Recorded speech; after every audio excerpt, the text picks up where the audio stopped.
For 12 years, I stood on the other side of that service counter and wrote the estimates I'm about to expose. I'm Buck. 15 things Ram dealers count on you never finding out, and the last one costs you the most. I didn't learn this from a forum. I lived it.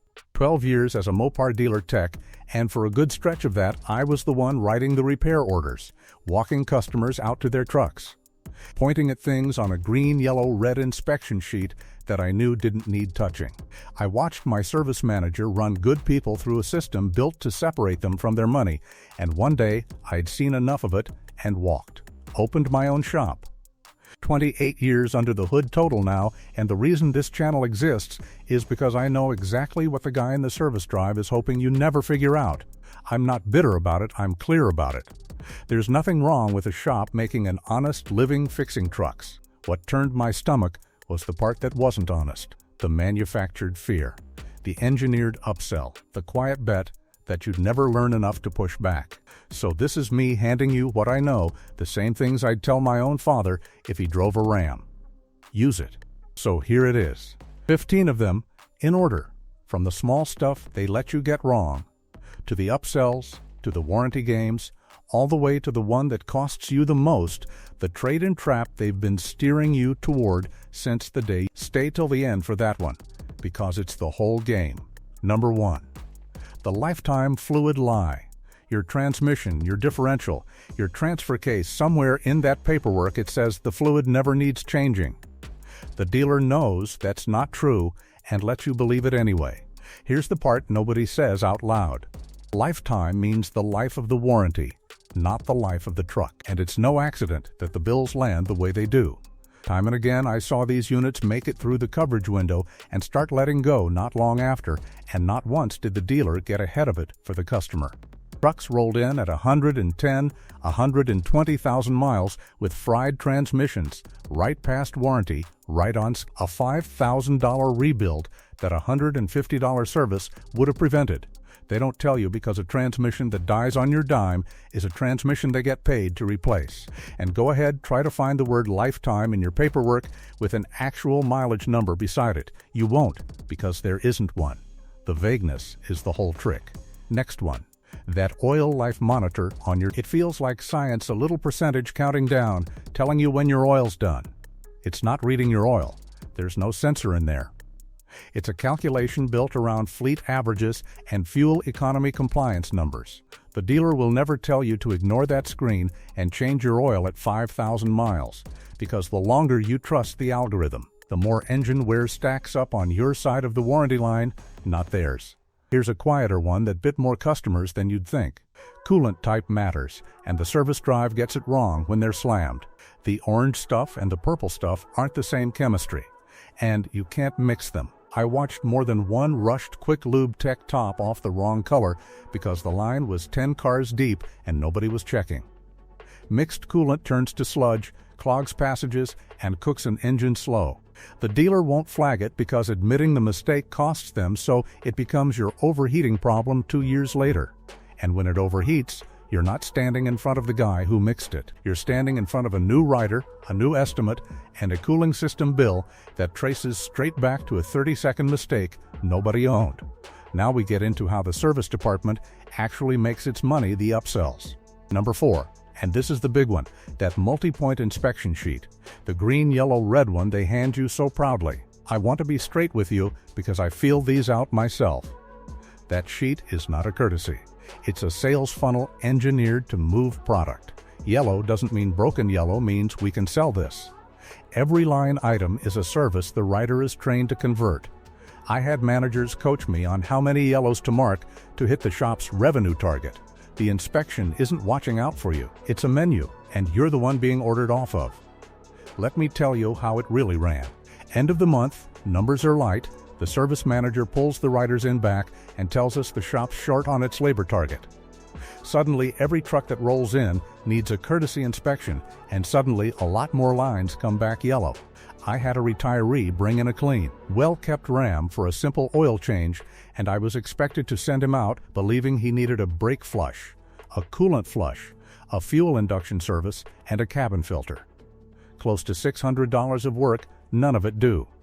The truck needed oil. That was all.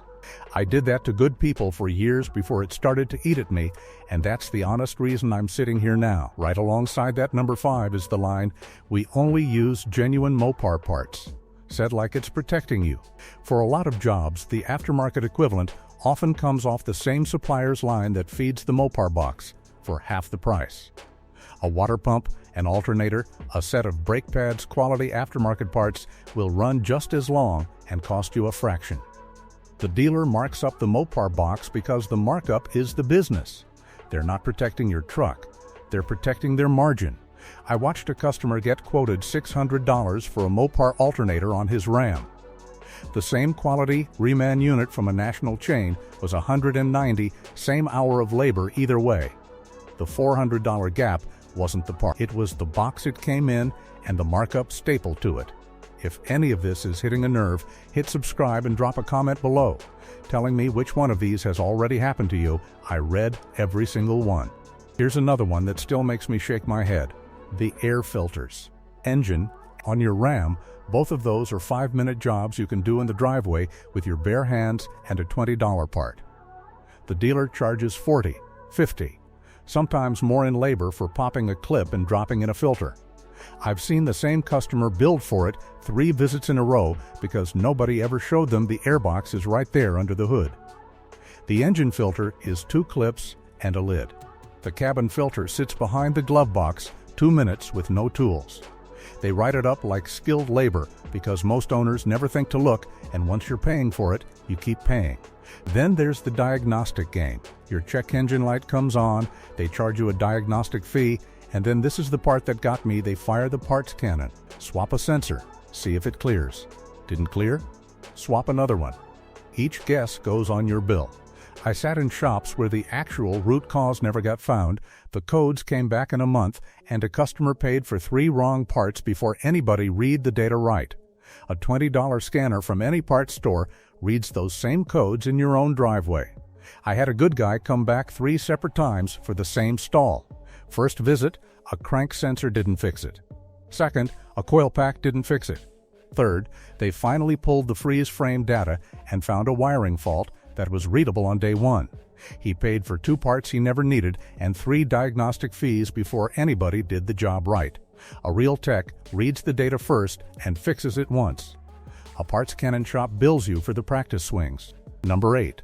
The brake fluid flush. Brake fluid pulls water out of the air. It's about 3% water by 30,000 miles, and that water corrodes your calipers, your master cylinder, the ABS unit from the inside. The dealer leaves the flush off your maintenance schedule, says nothing, and then sells you a corroded caliper for $400 a corner and an ABS module for $2,000 a couple years later. The cheap service they skipped becomes the expensive repair they collect on. That's not an oversight. That's the model. I've pulled calipers off trucks where the bores were pitted with rust from the inside out and the fluid was the color of coffee, and every one of those owners was stunned because not once in all their dealer visits had anybody offered a flush. The flush is $40 and 20 minutes. The calipers and ABS work it prevents run into the thousands. And the tire and alignment routine, you really need all 4 and an alignment while we're in there. Sometimes you do. Plenty of times you've got 30% of tread left on 2 of them, and they're selling you 4 because the quota board in the back room says tires this month. I worked there. The board is real. I watched a rider sell 4 tires to a man who needed 2, plus an alignment the truck didn't want because the calendar said push tires that month. He drove off sure he'd been taken care of. He'd just been taken. Now the technical stuff they stall on, because stalling is a strategy. Number 10. The HEMI tick. You bring it in under warranty, you hear a tick, and the writer tells you they all do that. Sometimes it's harmless. But I watched service departments use that's normal as a delay tactic, keep you coming back, keep telling you it's fine until the warranty clock runs out. Then suddenly that same tick is a $5,000 top-end job on your dime. The diagnosis didn't change. The coverage did. I'll give you the one that still bothers me. A fellow brought his Ram in 3 times inside his powertrain coverage with a tick on cold start. 3 times the writer logged it as operating as designed and sent him home. The day his mileage crossed the warranty line, that same tick was suddenly a real problem, and the quote was a top-end job north of $5,000, all on him. Written up honestly even once, Chrysler would have covered the whole thing. The stall wasn't sloppiness, it was the strategy. Same playbook on the exhaust manifold bolt tick.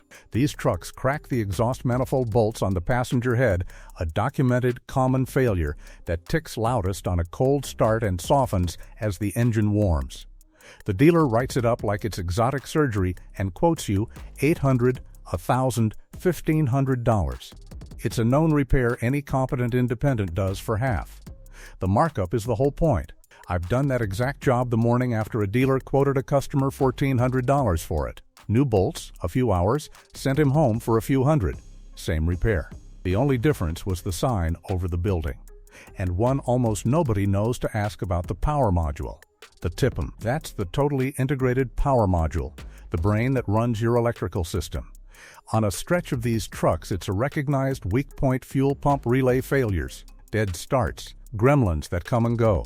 The dealer treats it like a mystery, charges you to chase it, and never mentions it's a known weakness across the platform. You're paying premium diagnostic rates for a problem they've seen 100 times. And here's what they really won't say. On a lot of these, the failure is the fuel pump relay soldered inside that module, and you do not have to buy a whole new temp at $1,500 to fix it. There's a bypass harness, an external relay that routes the fuel pump around the bad one inside that runs about $60 and an hour of work. I've installed dozens. Same fix, a fraction of the cost. But a $60 bypass doesn't pay the service drive's rent, so you'll never hear it at the counter. You'll hear you need a new power module, you'll hear the price, and that'll be that. Now the warranty secrets, and these are the ones I left the business over, because this is where they cross from greedy into wrong. Number 13, and write this down, the Magnuson-Moss Warranty Act. Federal law. You are not required to service your truck at the dealer to keep your factory warranty valid. They let you believe you are.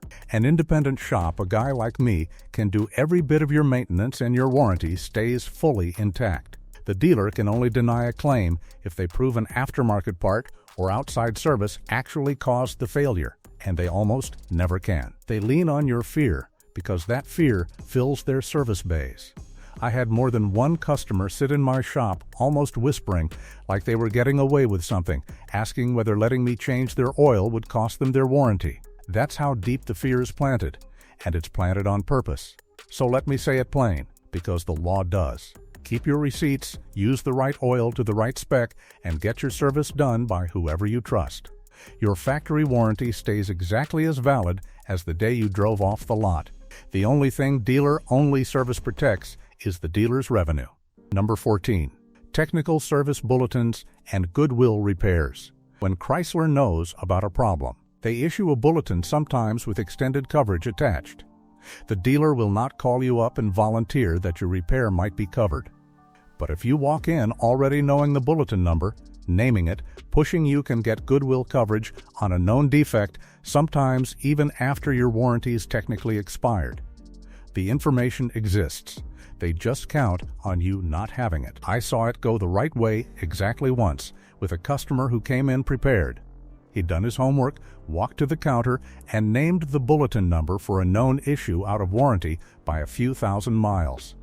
The same dealer that would have quoted him full price folded and covered most of it as goodwill, because he proved he knew the manufacturer had already admitted the defect. The leverage was always there. He was just the rare one who showed up holding it.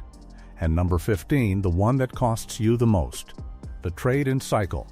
Around 70,000 miles, the letters start. The calls. Your truck's worth more than you owe. Come see what we can do. That timing is no coincidence. They're reaching for your truck at the exact moment it becomes good paid down, broken in, every early problem sorted out. Because here's the thing they will never say to your face. A paid-off, high-mileage, well-maintained Ram in your driveway is their enemy. A truck that lasts is money they're not making. The entire service drive, every upsell, every that's normal, every lifetime fluid, it all funnels you back toward that trade-in counter, toward another loan, another 60 months. A truck that runs to 300,000 miles breaks their whole business. That's exactly why this channel exists. Run the math they're hoping you won't. A truck you've nearly paid off costs you almost nothing a month to keep.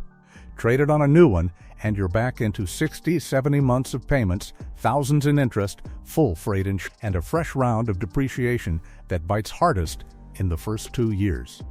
They dress it up as a deal because your trade has equity, but that equity is yours. It's the reward for surviving the loan. Hand it back, and you've reset the whole trap to zero, which is exactly where they need you to be. So here's the one thing to do with all of it. Find a good independent mechanic now before you need one, before you're stranded and desperate and the dealer's the only door open. Build that relationship while your truck's healthy, and you'll never sit in that service drive at their mercy again. Next week, I'm covering the 3 Ram engines I'd never let a customer buy, the ones that roll into my shop already dying. Subscribe so you don't miss it. That's it from the shop. See you then.